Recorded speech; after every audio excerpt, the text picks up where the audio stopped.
Good morning. We're learning Kuntres Acharon Essay 1. We're going to finish it and go into Essay 2. We're using lessons in Tanya on page 269. And we'll dedicate the learning today to Yoni's father, whose yahrzeit is today. The name Yoni is Rabbi Chaim Abraham ben Pesach Moshe. Rabbi Chaim Avraham ben Pesach Moshe, his first yahrzeit. Shom Shav and Aliyah, Shav Yiddish Nachas from the children and grandchildren, and continuing soaring on high, and knock on Mashiach's door over there to bring him down. So we're learning. Amen. We're learning now on page 269. The Alter Rebbe asks a question himself that we just finished saying and learning that without Ava and Yira, without awe and love and awe, it doesn't soar on high. So he seems to say, bring a statement that contradicts that. Umashe Kosov, and what is written in the Zohar, the Boker Ekiyin, that the sound of Torah study pierces firmaments, implying that even if you study without any feeling of love and fear for God, but just a mere study pierces the heavens. And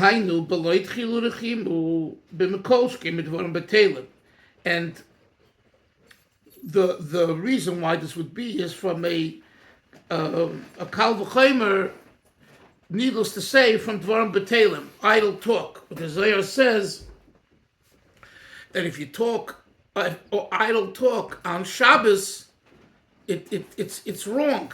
It makes it a blemish. So if that's true about idle talk, sure, it's true for things that are good. So when we talk words of Torah on Shabbos, it would seem to imply that itself pierces the heaven without any feeling of love and fear. The midah tova meruba, because the attribute, the measure of good, is so much more abundant. So the Alter Rebbe now answers this contradiction. Hainu riki and dafke. This is true that it pierces, but it pierces only the firmaments. These are the chambers and abodes, which means the external aspects of supernal man. But this doesn't touch the actual body of the supernal man. Surely it doesn't impact nefesh, ruach, neshama, soul, spirit, and soul. Even the lower level of man, with there's the 10 spheros, it doesn't impact that. And that's why he concludes now the first essay, and this is what's written in Tikkunim, in the section of Zohar called Tikkunim, without awe and fear, make him kodem Hashem dafka. You cannot, it doesn't ascend upwards. Next essay, starting right away, essay 2. Ayin Eitz Chaim, he says, look at Eitz Chaim, Shad Nekudah, Shad Hey Pedig Vov. She'ei nachsodes ponim b'ponim, that there can not be the turning of face to face, ki ma'idei mitzvahs ma'isas dafka, unless you have actual mitzvahs. We're speaking here, essay 2 is a continuation of essay 1, and we're speaking here about the importance of, on one hand, action, mitzvahs maisios, and at the same time, avim v'yira, awe and fear. So he says that it says in the Shara Nekudesh of Eitz Chaim that I'll read the note here. The text cited had previously discussed the stage of creation at which the bracket of the 6 spheres, Adam had not yet been created, and hence the avodah of fulfilling mitzvahs did not yet exist. At this stage, if Zoh and Malchus would have united face to face, there would have been a fusion of divine energy from the innermost aspect of Zoh to the innermost of Malchus. This, however, would enable the Klippot to receive more than the due share of life-giving influence from the source of holiness. The union was therefore merely back-to-back. So, there's something called a back-to-back union, something's called a front-to-front. Just like in a relationship, in a physical, with a man or woman, there's the front-to-front relationship and the back-to-back. So the front is like the pneumius, the face. Back-to-back is the external. So it says in the Holy Zohar that if there would have been the pneumius, then the klippa would also be able to get, the negative force would be able to get from kedusha. So that's why the union is only back to back. So in other words, that the klippa only gets the hither part, the outside. Moshe, we're learning now that we're in the second essay, and we're now on the third line. Tamadava, the reason for this, that's given in Eitz Chaim, Kayedei Maisim Toivim Goyrim Zivu Goelyu.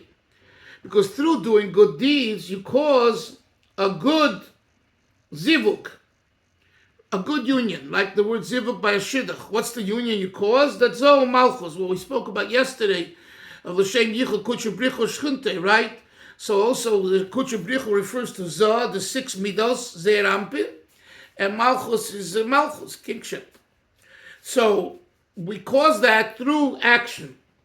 Well, the Hovin, and the Alter Rebbe's question now is, Amai Maisiyos Dafke? Why only through mitzvahs involving action do we cause this union? So he says, Yuvina Mashakosav Bishar Manumad. It will be understood by looking at a section in Eitz Chaim called the portals of Ma'amad, male waters and female waters. That's the name of the section. The first thing that has to be done for a proper zivuk, a union, is there needs to be the elevation of the feminine waters. And the feminine waters, this represents action. As it says over there in chapter 1. Hamaisim toivim nikroyim kisiach v'kitzutz hakoitzim anechozim bacharayim. Good deeds are described as trimming and hacking off the thistles, the thorns that attach themselves to the hinder part. So Moshe, the klippas are constantly looking to hang on, because by hanging on, they get vitality. It's, like you have some people who will try to hang around special people because they themselves are kind of, pretty empty. And by hanging around someone who's important and has something, they come along for the ride. The klippas do the same thing. The klippa knows that in itself is a klippa, is just a shell and a husk. It's a cover-up. It's not the essence. So what does the klippa do? It says, I'm going to hang out with Kedusha. Like that famous story, Moshe, with the Levi Yitzchak of Berditchev, the tzaddik, where he didn't come out one kol nidrei for a long time, and his chassidim were wondering, where is the Rebbe? And he finally came out and he said, I didn't come out because the klippa was hanging on and wanted to come out with me. Or maybe it was by Kia shofar. In other words, he wants to get the benefit of the shofar, so it comes along with me. And I don't want to let it come along with me. The shofar is only for Yidden, not for the klippa. But that's the tendency, by the way. That is why also, if we just for a moment, at times when we have the peak of Kedusha, you got to be very careful, because klippa is trying to get in. And it's at those times when you see mess-ups. I'll just give you a simple example. Why is it? It's the famous, I don't know if it's a Gemara, I think it's a Gemara, but that it says that at a time of a wedding, when someone marries off their child, there's arguments and fights. Did you invite this one? It's like, it's either more or less by every one of us. By some of us it's more, by some of us it's less. But why? Here you're marrying off your child, such a holy time. Because that's what klippa does. It tries to get in at the best time. At the best time, because that's when it can get so much energy. That's the same idea we're learning here. So the Alter Rebbe says that shehem pchinas asiyah, that when it comes to action, when you do the action, you trim away, Yoini, you hack off the thorns. The thorns is a reference to the klipa. And he says, how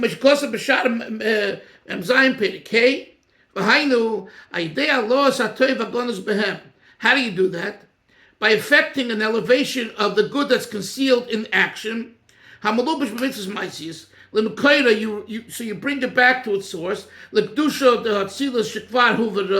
bring it back to Atzilus because it's now been refined because it was done. You acted upon it. This is where he finishes his point why action makes the difference.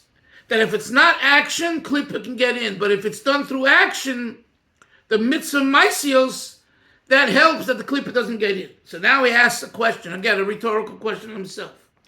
It's on page 275 in the Lessons in Tanya, the right-hand column, second paragraph. Over there, it's written, that Adam, first man, was also had a tikkun, a correction through prayer. And what are we saying over here? It's through action, through maaseh, through putting on tefillin. Davening is more love and fear. So the Alter Rebbe is asking on himself, but over there it also says that you can create the same zivuk, the same good union through prayer. So he answers,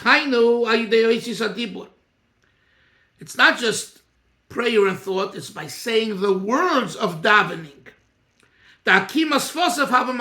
Chazal say the movement of the mouth is a miniature maaseh. There is action with your hands, with your feet. Maaseh b'poel. Then there's action through the mouth. Akimas svasav literally means the crookedness. Right? When you move your mouth, you say the words up and down as you articulate the words. So it's the mouth is going crooked from the right to the left and up and down, backwards and forwards, etc., etc.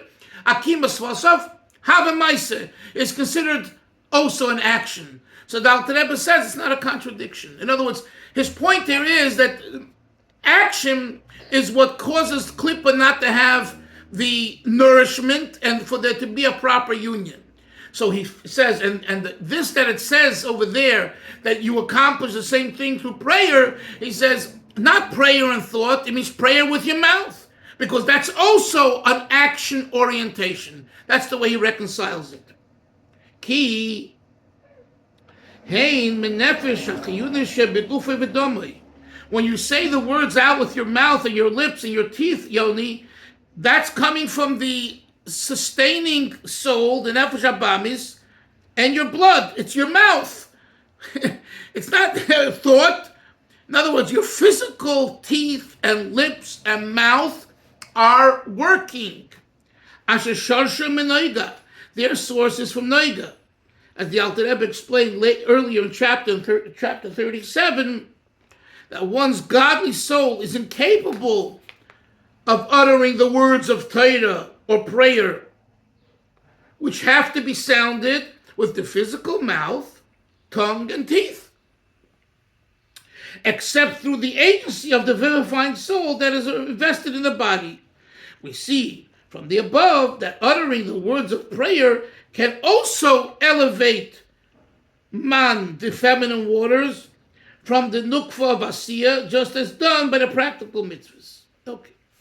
Hine habirudim the Asiya, the refinement of the world of action, oilen liyitzira, they ascend to a higher world, the world of formation, al yidei shem ban, through the name of God that equals 52. And furthermore, and it goes from the world of formation to the world of creation, and higher to the world of Atzilus. Which goes to Bishar Man, the Rushidal of Simon Zion. Now turn to page 276. Of the divine name, Ban, yet, with this will understand why thinking, hero, doesn't accomplish anything. As we said earlier in the essay 1. It's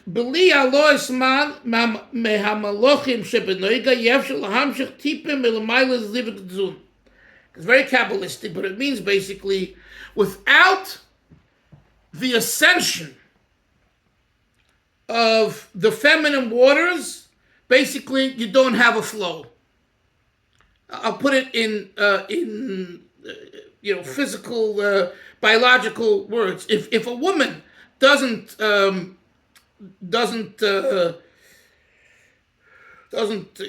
her Menstruate. right. Menstruate. No, not menstruate. Doesn't ovulate. You can't have you won't have a baby. In other words, the flow is a wasted flow. I mean, I'm not saying it's not an Aveda because it's done in holy union, but so spiritually it's an inyan. But if you want a physical result in Asiya, you need the ovulation. Again, he doesn't use those words, but I think that's what we're referring to. That's what we call the feminine waters. Okay? The feminine waters. That's what he says here. So he's saying that without the female waters being activated, you won't accomplish that there should be the dripping down of the drops. It doesn't mean because the male will give out seed, but we're talking about spiritually. Okay, you're giving out seed, and it's not wasted seed, but still not. You don't have a result. You must have that ovulation, and that's why even in halachic terms, we know that if a woman's trying to become pregnant with ovulating on Shabbos, there's halachas, but you must have. You need to know that ovulation period, So you try to take the measure and the times. There's all kinds of ways that the Rabbanim to suggest, because without that, it ain't happening. Why not? Why not? The man is giving out fine seed. He has strong seed. No, it should be an automatic. It don't work that way. Because you must have the halosman. What's the spiritual lesson over here? The Dalfin ever says, without the mitzvah maisios, without the actual mitzvah of action, or at least with the words, your thoughts are nice thoughts, but it doesn't bring a result, and surely it allows the klipa to have part of it. So this is why what we should walk away with is the importance of action, of course, and even in Tefillah Yoni to articulate the words, in which in the Karlbach Shul is not a problem because that's what they do on at least Friday nights. But the whole idea is not. It's like say the words of Tefillah. Naturally, if you can say the words with emotions and feelings, and you think about what you're saying. And that's another vignette, a nice strawberry on the cake, But the first thing is dibur. Let's continue. The zah, this it's all Kabbalah, desires to nurture from its mother, and not to give to the lower realms. Which Kosev B'Shar Mandrush Beis, it says Hein Kavod Esatfilas V'Yichudim Al Yoinim.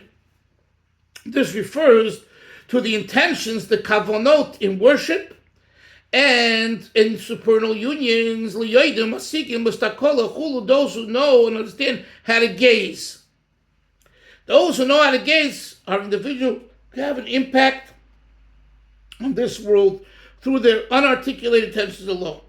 So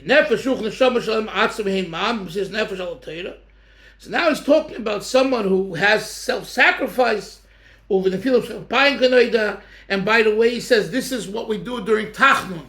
What are we doing during Tachnun?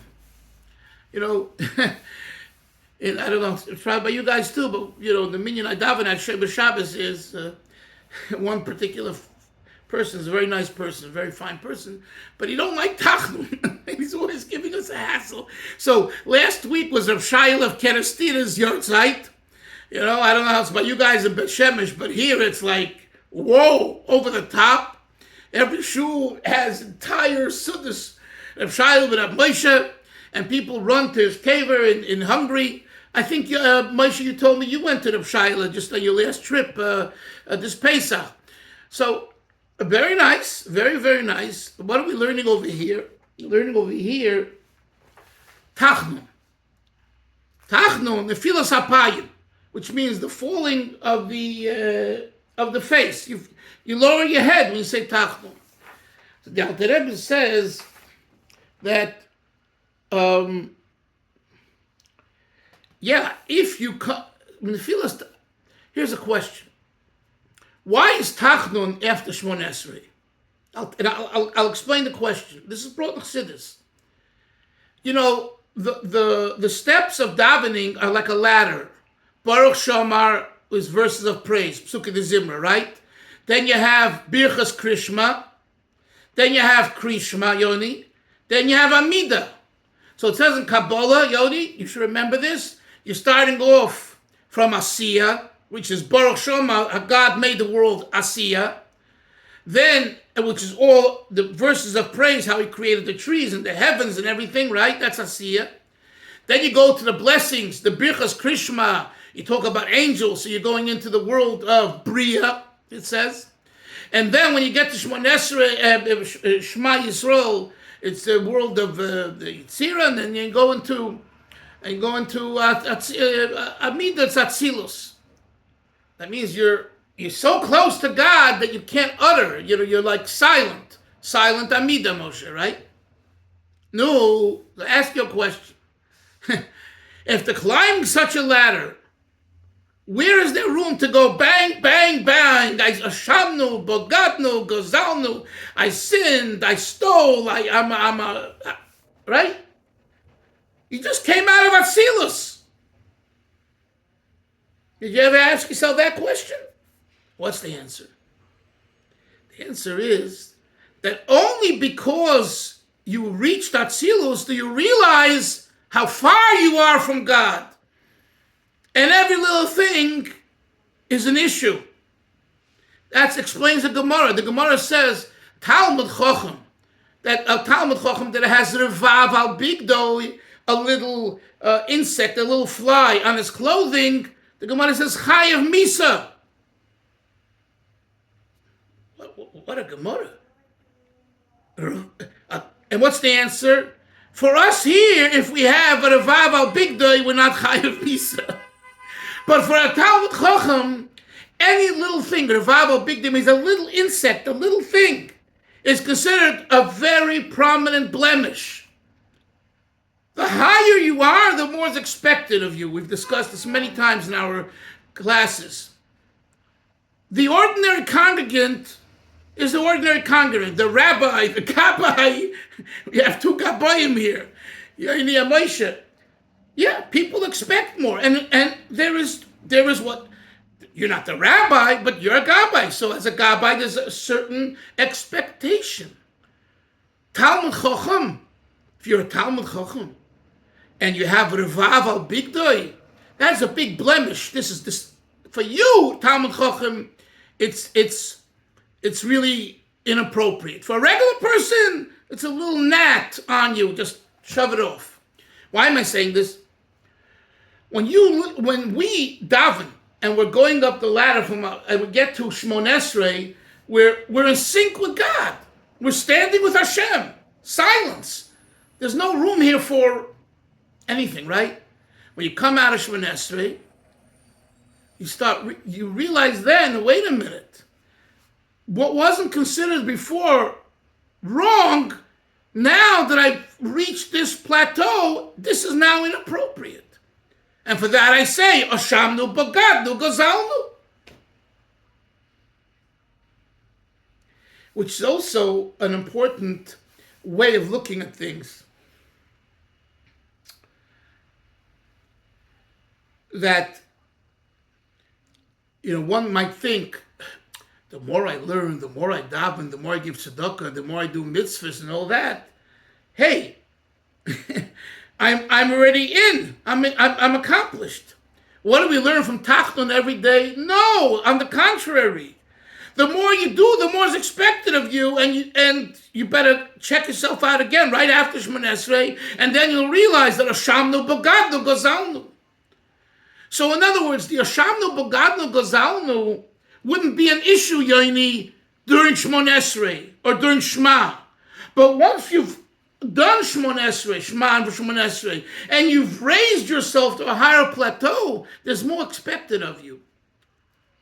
You know, this past week, you know that Chabad Shliach, this past Shabbos, Rabbi Lipsker of Baal Harbor passed away.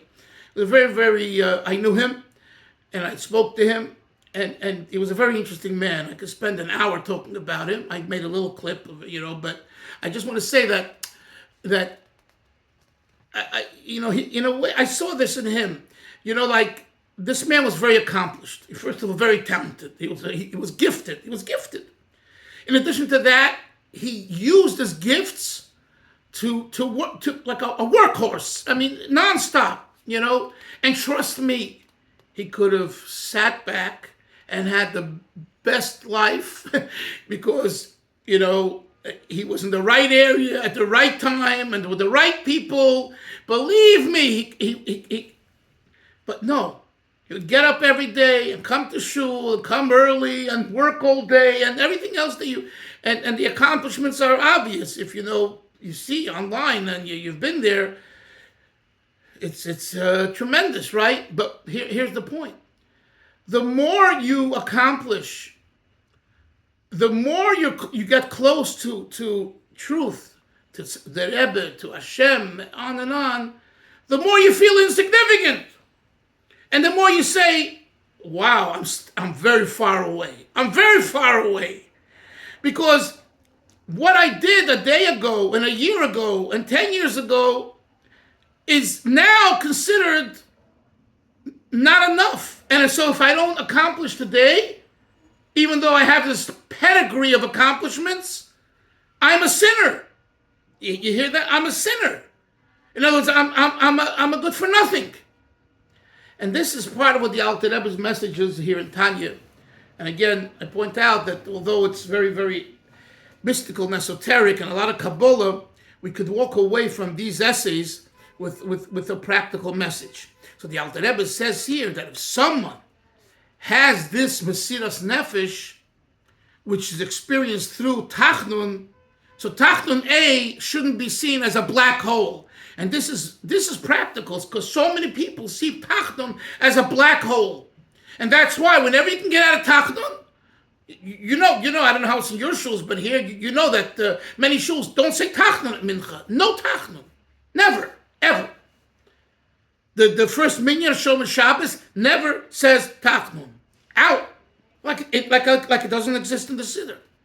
Not one day during the 365 days of the year do they say Tachnun. Why? Because they daven before dawn, before Nates, and they run to work supposedly. Okay, so that's their excuse. Now, I'm not their rabbi and I'm not paskening, but in other words, what Tachnun has become for many people is a boring waste of time, and we don't need it. When you learn this piece of Tanya, even though it's very brief, the Alter Rebbe says the ultimate Mesiras Nefesh is when you fall and you realize how far you are from Hashem and how much you have to do more for Hashem. So Tachnun becomes the ultimate springboard for growth. In a sense, more than Shmon Esrei. Because Shmon Esrei Amida it's your personal connection on a very high level. Very good. Very good. You're with God now, Amida, right? How about bringing that into the world? Oh, here it's a question of relationships and friendships and all kinds of things that we. Yoini, you want to say something for a minute about your father? Anything? Yeah. The question, what you're saying is interesting because here in Nusach Sfard Minyanim, in most Nusach, not all, but most Nusach Sfard Minyanim, by Mincha there is no Tachnun. By Nusach Ashkenaz, everyone does Tachnun. That's what I find. And I remember my time in Yeshiva in Borough Park, there was also that, where a lot of the Hasidic Minyan didn't do Tachnun by Mincha, or even a lot of times in Shachris, Yard Side, something. But I've never seen it by Ashkenaz. By Ashkenaz, they do it all, and like Lubavitch. And Lubavitch also, and by the way, Skver also says Tachnun every Skver, Chernobyl says Tachnun every day of the year, except the Yartzeit of their Rebbe. Or, I think Moshe in your shul, Esh Kodesh, they also don't say Tachnun Mincha, am I right? I don't remember. Yeah, but Mincha Katana, late in the day, no Tachnun. Late in the day, right. But Mincha Gedola, they do say Tachnun. What's the reason? But what's the reason? I've seen that all over by Nusach Sfar. The technical... Why is that the case? The technical reason is because if it's after the Shkia. That's after the Shkia, it's like nighttime. At nighttime, you don't want to bring dinim. You don't want to bring judgment because it's a bad time. So in Shomer Shabbos here, where they have minyanim around the clock, or Moshe Metzger, the Gabbai, the main Gabbai, he makes you say Tachnun. He doesn't allow any meaning to not say Tachnun till Shkia. One Shkia comes, and there's continued minyanim, you put the for Tachnun. But so he really keeps it to the dot. What'd you say, Moshe? What? You see in Chabad, though, I see many times when if Lubavitch is davening late, Chabad minyan, they'll still say Tachnun. Even after. I do the same thing. Now, because that's there isn't necessarily a halachic basis with it. You only asked me what's their argument. That's their argument. It's not nightfall yet. And what are you talking about with the Rebbe? With the Rebbe, sometimes it come back from the oil. It was an hour after it was pitch dark, and they said Tachnun. So obviously, look, maybe it's a Kabbalah, and some maybe follow, but in halachic terms, again, I didn't look up the halachas now, so don't quote me. In halachic terms, I don't think there's a basis for it. In halachic terms. But listen, that's the way it is. No one's going to change what's going on today. But if you're asking Yoini, that's the reason. But again, even if that is the case for after Shkia, what's the justification for before Shkia? Okay, so it's been schlepped in and just made 100%. In many of the Hasidic shuls, like you said, they don't say Tachnun for Mincha. Yeah, but again, not only Chabad. You should know, Yoni, for yourself. It's not just Chabad. It's I think Vishnitz also says Tachnun. I used to daven in the winters in Muncie when I was giving a shir out there, and I davened Mincha. I think they said Tachnun at Mincha, but that at Chernobyl Square they definitely do. So it's not universal, but Satmar and Baviv and Bells, all of those don't say Tachnun. Yeah. Chavra, we'll see everyone tomorrow. Good learning, good talking. Have a great day. Sei gesund. Bye-bye.